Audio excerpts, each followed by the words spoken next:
Frédéric Massa. Oui, merci. Donc, moi, j'évoquerai le volet agriculture de ce Grenelle 2.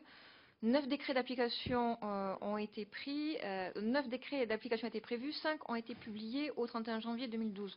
Donc on peut considérer que si les décrets sont allés dans un bon sens, notamment quant à la publication, en revanche, une dimension d'évaluation qui n'est pas l'objet direct, certes, du rapport d'application, ne peut être occultée. Les interlocuteurs que nous avons rencontrés nous l'ont dit, et notamment le rapport de la Cour des comptes également le précise sur la partie agriculture. Je ne reviendrai pas sur l'agriculture biologique puisque ça a été évoqué précédemment. En outre, aucun des 3 rapports prévus, et ça c'est vrai que c'est un peu le mal de nos textes quant aux rapports qui doivent être présentés au Parlement, n'ont été pris. Il y avait un rapport sur la pharmacopée en Outre-mer, le rapport sur le suivi des produits phytopharmaceutiques en France, suivi de l'approvisionnement de la restauration collective en produits biologiques et de l'évolution des surfaces en agriculture biologique. Aucun donc n'a été transmis, et il est vrai que concernant l'agriculture biologique et la restauration collective, ce rapport nous aurait été fort utile afin de parvenir à l'objectif de 20% de produits biologiques dans les services de restauration collective. Sur la méthode, une table ronde a eu lieu le 22 novembre avec un certain nombre d'interlocuteurs qui n'avaient pu être faites pour le rapport d'étape de juin 2011 et qui a permis effectivement de balayer l'ensemble des sujets.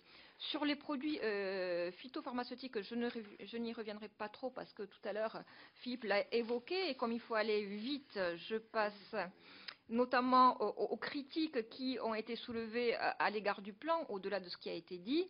Les associations de défense de l'environnement constatent que le progrès réalisé reste à la marge.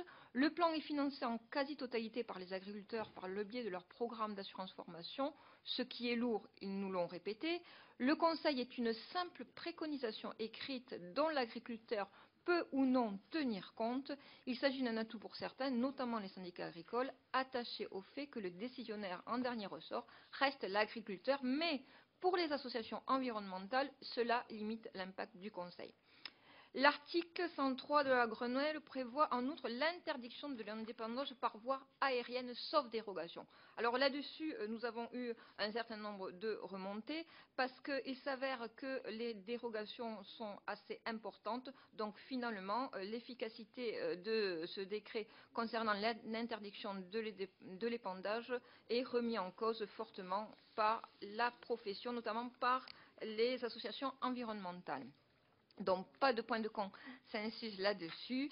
Et un autre sujet aussi qui a été fortement évoqué lors de la table ronde, c'est le problème de l'eau. Cela a été évoqué également par nos 2 co-rapporteurs. L'article 107 prévoit que le préfet peut, dans des conditions qu'un décret non encore publié malheureusement, doit préciser et cibler certaines zones à l'intérieur des aires d'alimentation des captages, d'une importance particulière pour l'approvisionnement, et y limiter dans un délai de 3 ans l'usage agricole des terres. La mise en œuvre de ce dispositif divise les acteurs auditionnés. Certains estiment qu'il met en danger la viabilité économique des exploitations sur le long terme, notamment. Pour d'autres, il semble adéquat en raison des enjeux, surtout dans la mesure où il est possible de se reconvertir dans l'agriculture biologique. L'article 108 prévoit que sont délimités des bassins connaissant d'importantes marées vertes sur les plages où est rendue obligatoire une déclaration annuelle des quantités d'azote épandues ou cédées, ainsi que des lieux d'épandage. Le projet de décret, qui a été soumis à une consultation nationale sur Internet, suscite l'inquiétude d'un certain nombre d'associations environnementales qui se méfient des obligations de moyens. Pour d'autres, l'intérêt même de la déclaration est mis en cause en raison du surcroît de travail administratif engendré pour les agriculteurs. Il y a également les décrets sur la certification environnementale des exploitations. Les décrets ont été publiés. La spécificité de la certification haute valeur environnementale est qu'elle comporte plusieurs niveaux d'exigence, dont seul le plus élevé ouvre droit à la mention exploitation de haute valeur environnementale, qui peut faire l'objet d'une communication. La certification HVE repose sur 3 niveaux par ordre croissant d'exigence environnementale. La Commission nationale de la certification s'est réunie pour la première fois le 25 octobre. Elle a pu constater le faible nombre d'exploitations de niveau 3. En conséquence, il semble que l'article 109 ne permettra pas d'atteindre les objectifs en termes de nombre d'exploitations certifiées. Également, un sujet qui a été évoqué, c'est l'éco-certification des forêts gérées durablement. Le décret n'a pas été pris au 31 décembre 2012, il serait en concertation, en consultation.